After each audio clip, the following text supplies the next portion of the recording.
Espero que todos estejam bem aí. Bom, nós vamos dar início à nossa disciplina chamada Cadastro Técnico Multifinalitário Urbano. Então nós vamos estar vendo todas as diretrizes, né, todas as informações voltadas para o cadastro urbano.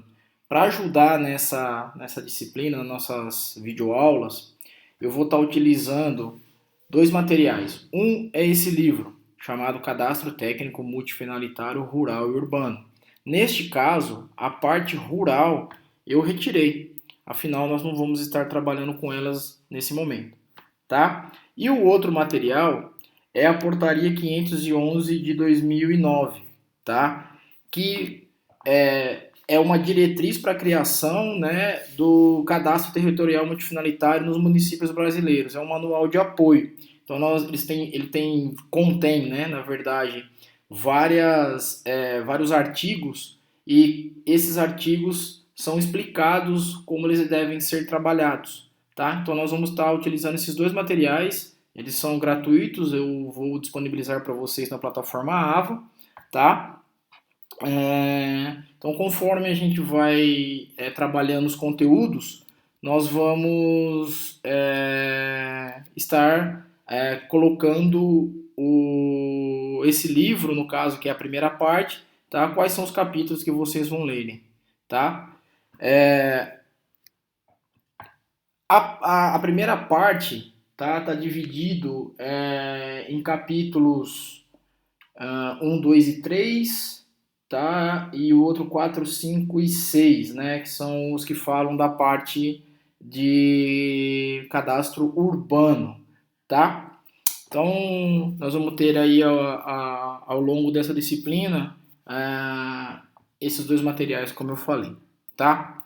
Bom, então vamos fazer uma breve introdução aí para entender um pouquinho sobre o cadastro técnico multifinalitário, né? Então, o cadastro técnico, né, e o cadastro imobiliário, né, ele vai ocupando um lugar de destaque, né, que sempre mereceu e merece, né, como fornecedor de dados sobre imóveis urbanos. Então, se você tem um cadastro imobiliário, você tem informações sobre os imóveis urbanos, tá? Com essas informações, por exemplo, a gente consegue ter uma não desigualdade na cobrança de impostos, ou seja, a gente consegue colocar que todo mundo pague realmente o que é o devido e não uns pagarem imposto a mais, outro a menos, tá?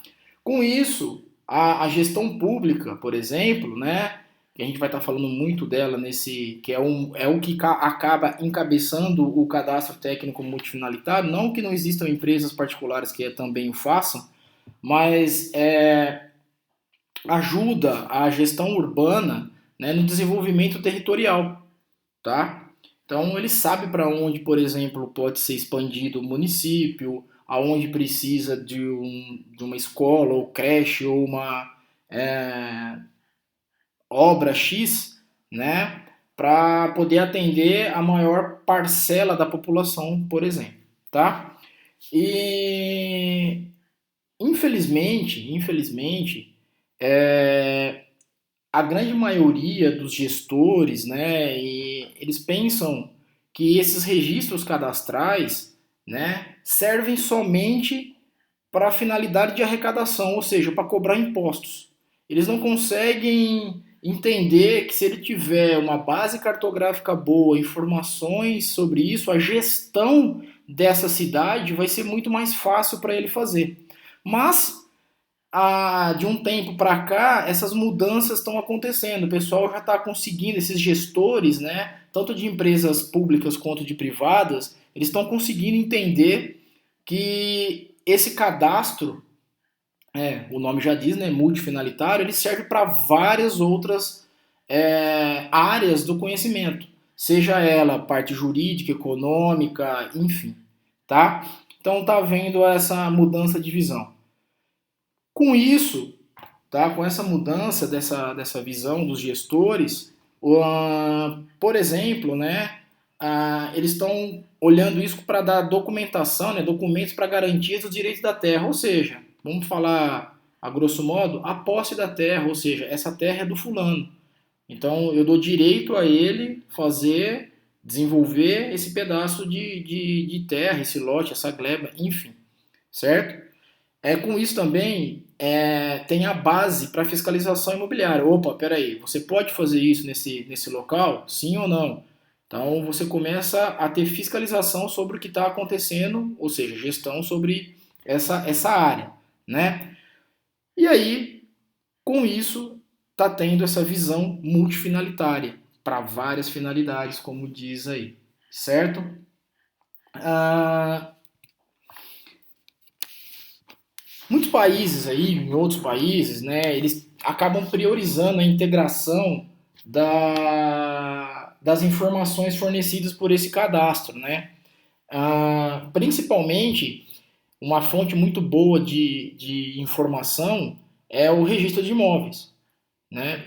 E o Brasil, ele atravessa uma onda de euforia aí, apesar de ser esse livro que eu estou utilizando, está até destacado aqui, ó, ele é de 2007, muita coisa mudou, a gente ainda vê que existem alguns resquícios disso.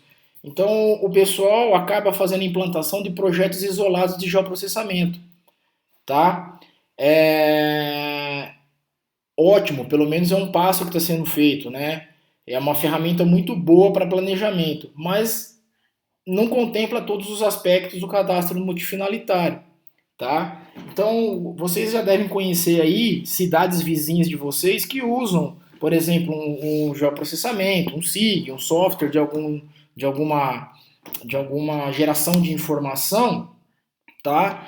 Mas não abrange a multifinalidade, certo? E aí acaba que, por exemplo, isso vai acarretar uma confusão de limite, sobreposição de área e títulos de propriedade. Por quê? Porque um faz de uma forma, outro faz de outra, e aí não tem uma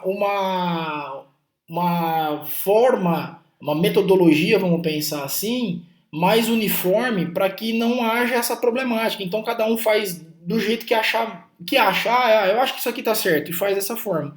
Isso é um problema, principalmente quando a gente está falando de limite de propriedade de imóveis, né? Que tem que estar de acordo com normas e leis que as regulam, perdão, tá?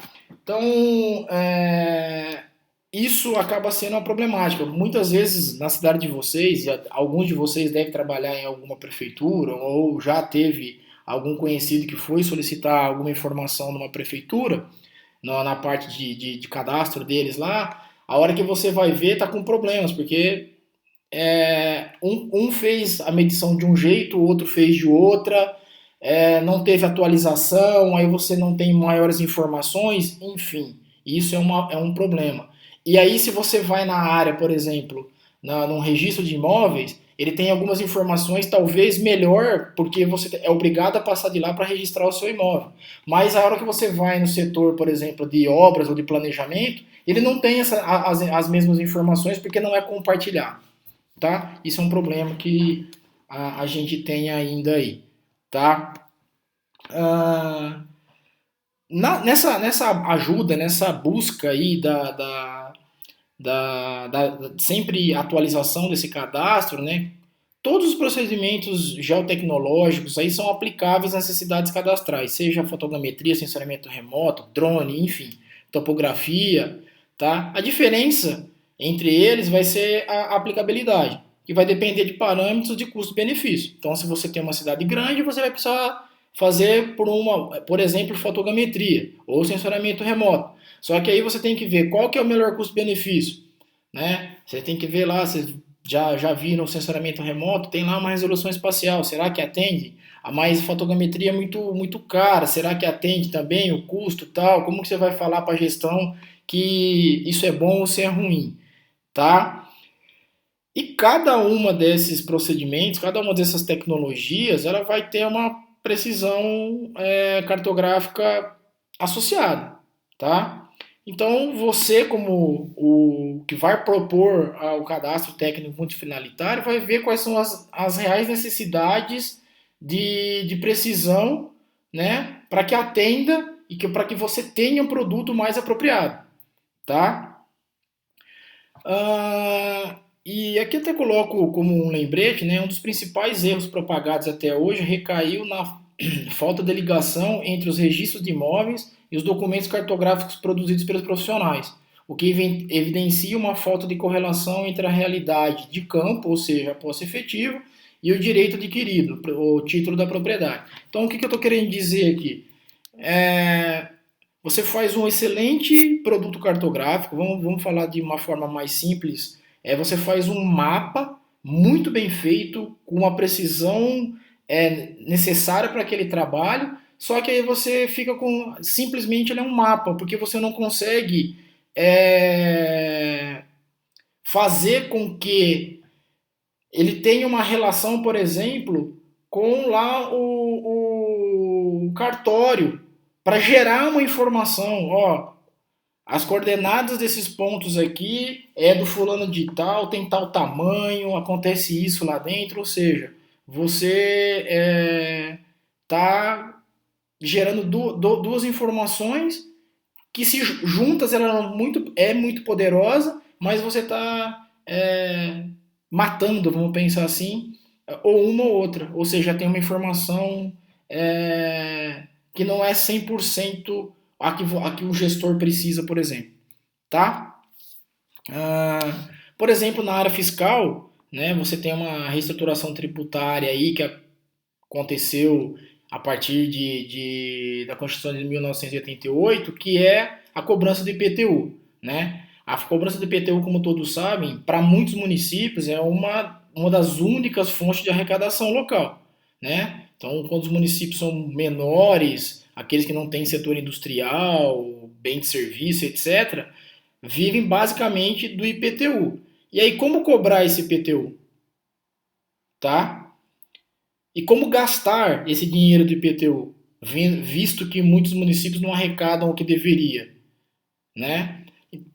Às vezes ele não arrecada o que ele deveria porque ele não consegue calcular, não tem base de valor de imóveis equilibrado, ou seja, é desequilibrado. Ele cobra muito de um e pouco de outro. E de repente, se ele cobrasse equitativamente, ele arrecadaria mais, tá? Então isso é um problema. Por quê? Porque você tem cadastro desatualizado, opa, tá?